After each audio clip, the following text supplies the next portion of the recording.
I want to say that it's no longer enough just to shine a light on this hidden injustice. I think we need to establish a real path to breakthroughs. And now is really a critical time. We've just talked about some of these real hot topics, whether it's governance or regulation or ESG or whatever. Those committed to human rights and ending forced labor and human trafficking in our world, now is the time for them to rethink the way we frame, approach, and partner to address this problem. Human trafficking doesn't always take the form we first imagine. It can be found at almost any level of an organization's supply chain. What can compliance professionals do to assess human trafficking risk, and how can they leverage the resources of the organizations they work for to help root out this tragic problem? Gwen Hassan is here to help. This is Hidden Traffic. Hi, and welcome to Hidden Traffic.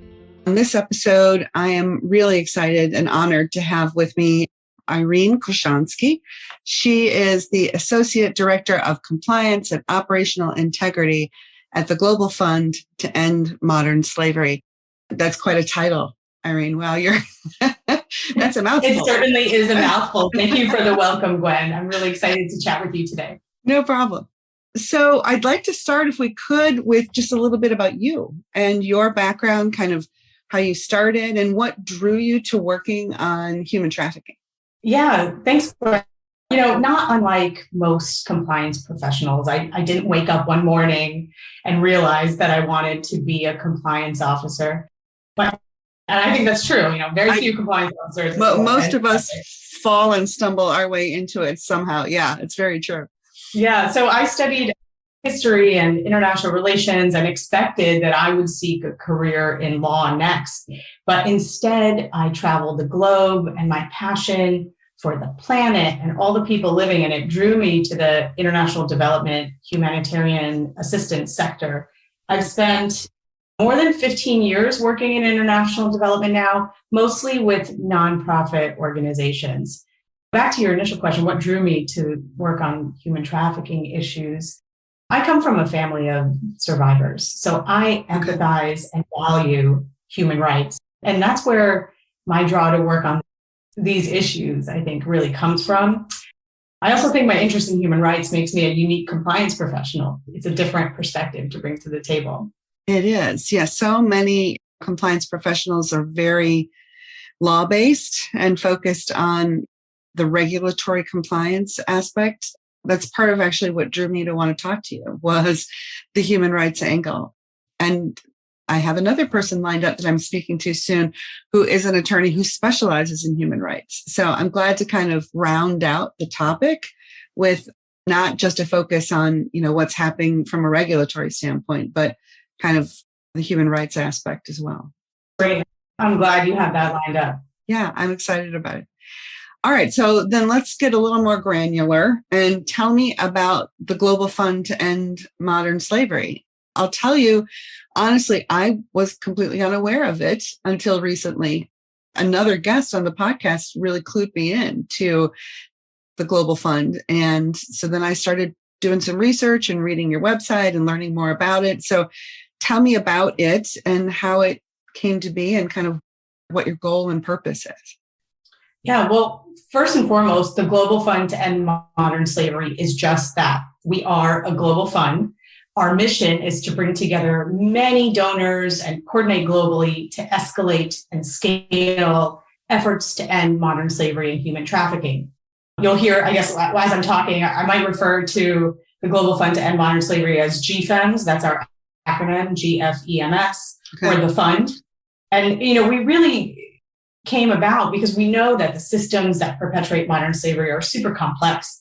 They involve profit, criminality, impunity, weak enforcement, corruption, vulnerability, lots of different factors. And Gwen, just for our listeners today, I just want to emphasize that most anti-slavery work, I think, is narrowly focused on interventions that are tied to the purpose of the organizations and donors that are being funded.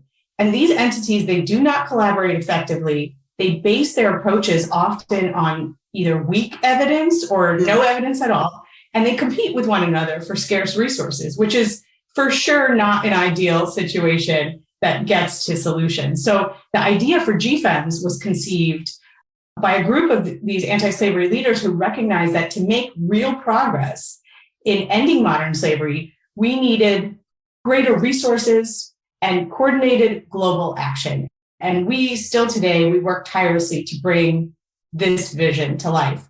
And I'll also add, Gwen, just so folks know, we're a pretty new organization, just 3-4 years old. And in 2017, we worked with the US Congress to get $150 million in new funding authorized for what's called the Program to End Modern Slavery. And that's when GFEMS was officially established. Okay. And we knew then, we still know now that to move the needle the right way in ending modern slavery, we need to bring together new resources and bring together public and private actors. And this is what we're doing. This is our purpose. So if I could kind of paraphrase then, and this is news to me, I hadn't realized that the different kind of NGOs and associations, and for that matter, public sector groups that are working on this topic aren't coordinating. They're really very siloed. And that, I mean, bravo for the Global Fund, because that seems like kind of a no-brainer that really, if you're working at cross purposes to end a horrible tragedy, you're not making the best use of resources, and you're not being efficient, and you're not coordinating, and to be competing for resources seems silly. Yeah, it seems awful. And that's why we do the work we do. We mobilize resources. We're designing these innovative public-private partnerships. We're convening and organizing all these actors in the field, funding new tools, new methods for effective programming. And what we're trying to do is equip all of these actors to scale and replicate solutions that have demonstrated impact. And I'll just add that since 2018, the Global Fund to End Modern Slavery has granted nearly $50 million to fund more than 40 projects in 9 countries. And our listeners can access our impact report online to read more about how these projects have made an impact. That's fantastic. That's huge dollars. Wow. I didn't realize that it was not enough, though. It's never enough. This problem is so big that it's just a drop in the bucket. And, part of our mission is to try to garner more. Well, when you think about how much is made off of human trafficking, whether it's forced labor or it's, sex trafficking, it is a drop in the bucket. You're right. It's pennies on the dollar, which is sad, but it's the reality. Mm-hmm. All right. You mentioned some of the projects that you're working on. I know a lot of those relate to research that you've done on kind of the problem of human trafficking, the root causes of human trafficking. I know you've looked at different kind of sectors. Could you talk to me a little bit about some of your recent projects, and how do you use those results then when you've completed a project? Fantastic question. And I'll start by saying, we know that modern slavery exists everywhere, yet all of us working in this space lack a true understanding of the scale and scope of the problem. Data collection is notoriously difficult because victims of modern slavery, Gwen, are hidden by design. Yeah. We also know that without comprehensive and reliable data, there will always be gaps in our response. So as you mentioned, we invest heavily in research because we understand the tremendous value associated with building a robust evidence base. It helps us build better programs, and it helps us advocate policymakers and other stakeholders to take action based on data. We're always conducting new research, so I'll share a few of our recent projects with you and our listeners today, just to show how we're making a difference.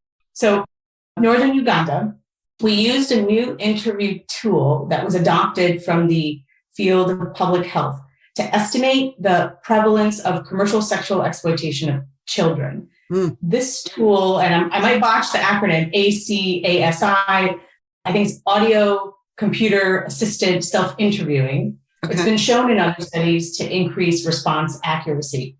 Deployed by GFEMS, it allowed children to answer really sensitive questions without having to confront interviewers face to face. And this last point is really important as we proactively work to ensure that everything we do does not lead to unintended consequences, because the last thing we want to do is increase vulnerabilities or put individuals in harm's way. Yeah, you don't want to further victimize somebody who's already been victimized. Yeah. Exactly. Okay. Exactly. And that's part of our safeguarding mandate, which we put a lot of emphasis on. And so anyway, this is the first time the tool's been used in the field of modern slavery to our knowledge. And with it, our research revealed that first, boys are more likely as girls to be victims of commercial sexual exploitation. And so we kind of pivoted with our partners in northern Uganda to promote open discussion on this issue and ensure that boys can access services and support that they may need. Another example of research making a difference, at the height of the pandemic in the summer of 2020, we conducted a series of rapid assessment surveys to understand COVID's impact on some of the populations we work with in India and Bangladesh. These surveys revealed devastating consequences for migrant workers, particularly those in the apparel, construction, and commercial sex industries. One particular survey of worker households in Bangladesh's informal apparel industry revealed that they had less than 1 week of food and only 3% had received the available aid, either through their government or NGOs. So we took these learnings, we worked with BRAC, our local partner in Bangladesh, to provide relief and COVID-19 prevention materials like PPE, hygiene kits, et cetera, to 1,500 highly vulnerable households with workers in the apparel sector and 104 unregistered high-risk apparel factories. And this, I think, is a really concrete example showing how GFEMS uses our research to provide very targeted support. And I guess one more example, recently we worked with a team of researchers to put together what we've called a prevalence estimations brief. And it details some of the most common methods used in modern slavery research. The idea was to produce a guide to help other organizations, other researchers and practitioners make informed choices on which method or combination of methods are best suited for the industry and geography where they're working. And to date, I'm so proud to say this, it is the most downloaded brief on our website.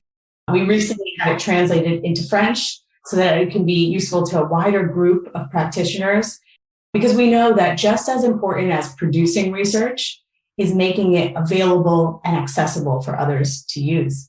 Yeah, you could argue that the research is only as good as it is accessible, right? Because otherwise you're in an echo chamber where you're talking to yourself about what great research it is. But if you can get it out there into the hands of people that are working in this area, it just multiplies kind of exponentially its impact. So exactly. Bravo, exactly. That's great. We're working on new research all the time, so check back in for more. Well, I will be checking your website on a regular basis. I'm fascinated. One of the things I read about related to a program that a project you were working on in the garment industry to help root out human trafficking there. But it really seemed to focus a lot on the human trafficking in supply chains, which, as I think we've talked about before our call here, most of the people that are listening, I'm hopeful there are a few, are working for companies, right? And they're trying to figure out how to use the resources of their corporate compliance program to fight human trafficking. And the places that they're most vulnerable are usually within their supply chains. So can you tell me a little bit about kind of what you're doing with that supply chain work and how that might be leveraged by other industries besides the garment industry? Yeah, I think for your listeners and those interested, we know that global brands have tens of thousands of suppliers, which makes it difficult, but not impossible. I've heard many corporations say it is impossible to trace our supply chain. And I call bunk on that. I know it's possible. It's expensive. It's time consuming. And it's labor intensive, but it isn't impossible. So tracing that path from raw material to finished product can be done.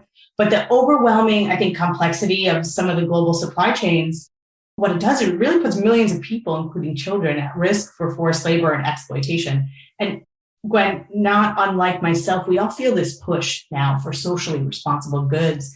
But detecting forced labor remains a challenge because, as companies contract with first-tier suppliers, they lose visibility on their supply chains further downstream. And what GFEMS believes, and what I personally believe as well, is that when labor is unseen, there is little oversight or accountability. It doesn't matter how much regulation is out there or how many compliance initiatives are put on the table. Regulation helps. We've seen Canada and the US, I think just this week, reveal some new initiatives to combat modern slavery, among other governments, of course. But until companies are incentivized to reach into their pockets to fund improvements in human rights in their own supply chains, I think we still have a long way to go. Many of the key partners in global supply chains, they're in lower income economies. And in that context, they lack the resources, both human and financial, to keep pace and comply with the rising standards all of us compliance professionals have been talking about. And I think this poses an additional challenge for maintaining supply chain integrity. To kind of sum up that background, and I know that was a lot of words, but I feel pretty passionate about this. Forced labor hides in every tier of global supply chains. Millions of people are being exploited each day. And so we see the problem. It's a big problem. And one of the primary ways that the Global Fund to End Modern Slavery is addressing it is through private sector engagement. Our greatest effort, I think, so far has been on developing innovative tools to help private sector businesses build and maintain supply chains that are free from exploitation. And these tools, Gwen, they can be used by brands, by buyers, by suppliers, by compliance professionals, by procurement professionals to narrow down those areas of risk in their supply chain and really try to figure out what is happening. And I think the tools also support private sector to comply with the regulations to meet rising consumer demand for ethically sourced products and ultimately to protect workers from being exploited. I think we've seen, as you mentioned, kind of the move towards socially responsible demand. I think that's just going to increase literally day by day as we move forward with ESG-focused investing. Now, of course, Europe has launched its new kind of due diligence human rights law that will require everyone who's doing business in Europe to be able to fully map their supply chain and prove that they've done diligence all the way back to the source. So I remember thinking, this is back a few years when we first started hearing about the conflict minerals work and how it was going to be impossible to trace those minerals back, all the way back to the source, to the literal mine that they were being pulled out of the ground, often by child laborers.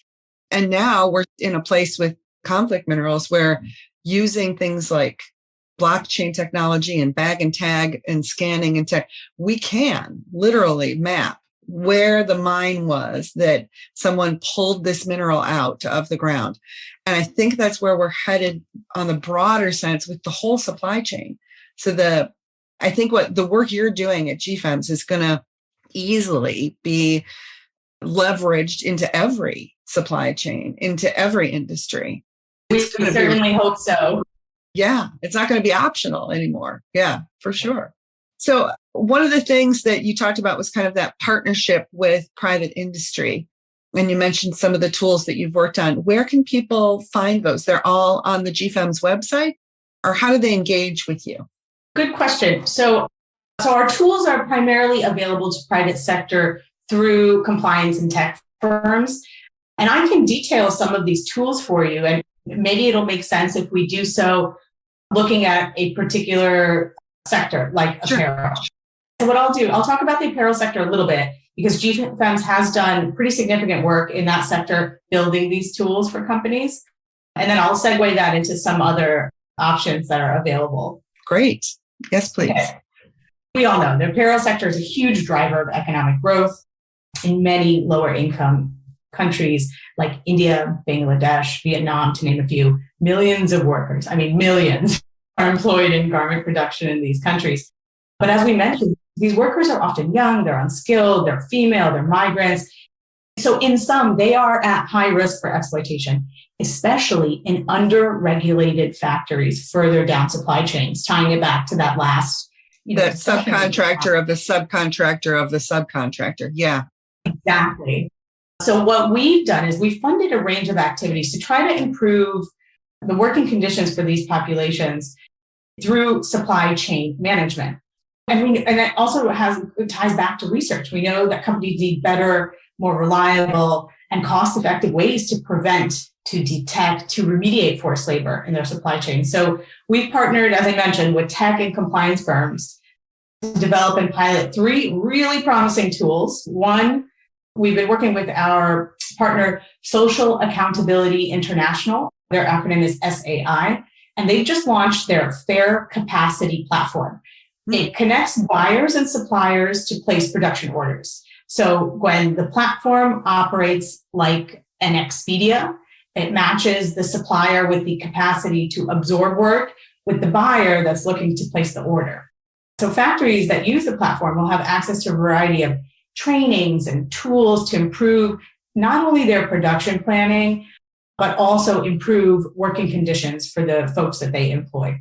Another partner, Elevate, which is pretty big in the modern slavery space, developed a risk assessment tool for companies to identify factories in their supply chain at highest risk for forced labor factors like unauthorized subcontracting, which is a real big deal, particularly in apparel. When a company goes out, a brand goes out and says, I need 50,000 units of X by tomorrow.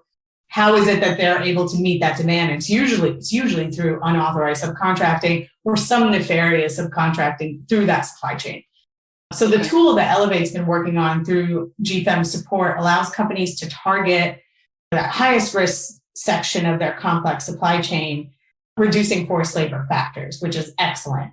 And finally, and this one I'm really excited about, Gwen, the Global Fund to End Modern Slavery has developed a predictive model in-house that uses open source or third-party business intelligence data to identify risk of forced labor in a wide range of firms in any given industry. And this tool can be, as I mentioned, can be used by procurement teams or for regulatory compliance or even ESG risk ratings. Wow, that's great.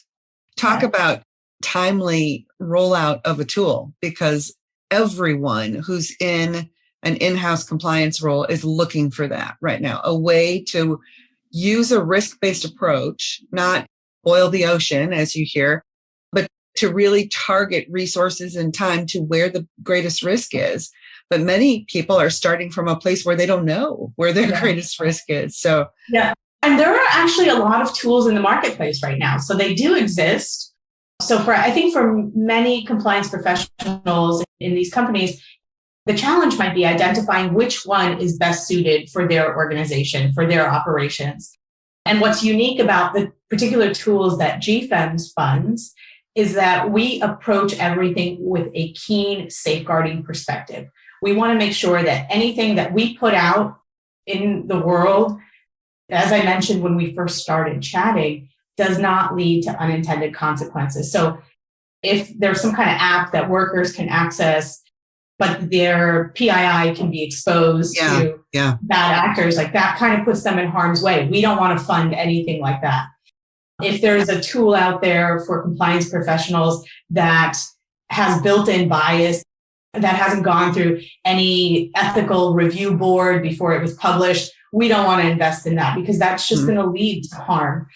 Anyway, we stand behind these products because we know that they're based in sound safeguarding protocols. With a real victim focus to make sure that there's, like you said, safeguards in place to not further marginalize or take advantage of people that have already been in a victim place. So that's fantastic. So we're almost at time here. I want to make sure that we kind of wrap up with some final thoughts. What is the one takeaway that you want people to know about GFEMS? From my perspective, I'll toss in, how can people support GFEMS? I mean, the work that you're doing is so important, breaking down those silos, funding this kind of data-driven research, making tools available to the private sector. I, for one, would love to know, how do we support GFEMS? I really appreciate you asking that question, because to wrap it up, I want to say that it's no longer enough just to shine a light on this hidden injustice. I think we need to establish a real path to breakthroughs. And now is really a critical time. We've just talked about some of these real hot topics, whether it's governance or regulation or ESG or whatever. Those committed to human rights and ending forced labor and human trafficking in our world, now is the time for them to rethink the way we frame, approach, and partner to address this problem. And so for GFEMS, partnership is really the foundation of all our work. We partner with individuals, companies, organizations across the world to develop and implement programs to end modern slavery. So if listeners have an idea or they're interested in partnership, please reach out. You can find us on our website, www.gfems.org, or you can contact media@gfems.org, or you can contact me, Irene.Kaushansky @gfems.org. We are always open to hear from anyone. And I'll just wrap it up by saying our listeners really can help by spreading the word. Spread the word about the Global Fund to End Modern Slavery and our mission, bring awareness to this problem and the urgency of addressing modern slavery, and help us compel action to end it. Well, I hope that in a tiny way, anyway, this podcast has helped to do just that, to make more people aware of the fund and your great work there. And I so appreciate not only the time you've taken to talk with me today, but that you have dedicated your work to doing this. I'm so impressed with you and the mission of the Global Fund. So thank you. Thank you. Thank you. I really appreciate it. Thanks, Gwen. I really enjoyed chatting with you today. Take care. Thanks.